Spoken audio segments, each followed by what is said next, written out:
করছি নানু ভাই নানু কাছে ময়লা বলি দিদি নানু বাসায়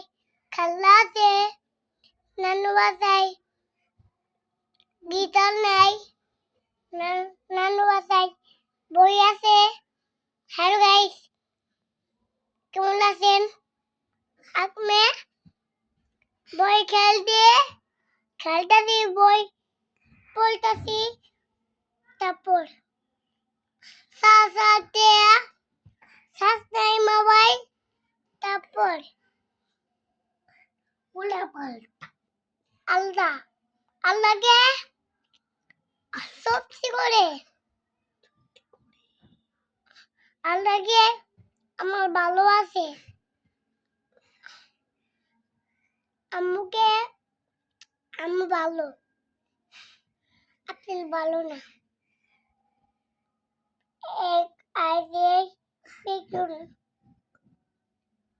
পেনু পেনু